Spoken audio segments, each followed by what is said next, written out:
Til alt det her YouTube igen og det, men hvad så gutter og gutinder? Og her kommer, hvad kan man sige, den første officielle video fra scooterdrengene.dk, der både indeholder biler, crosser, ja, scootercross, knallert, noget af det hele.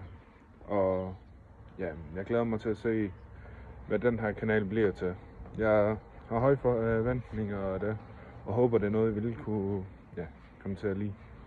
Men ja, det må vi jo se med tiden, hvad der kommer af videoer, hvad der kommer af spændende ting og det. Vi tænker i hvert fald, at her den 15.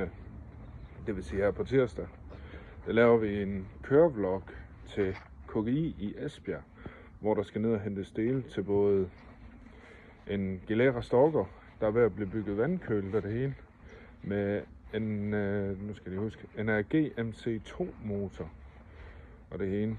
Så det skal nok blive fedt. Der kommer masser af fede videoer af det, og nogle vlogs og helt lortet. Men vi skal lige have oven i det her planlagt og det hele.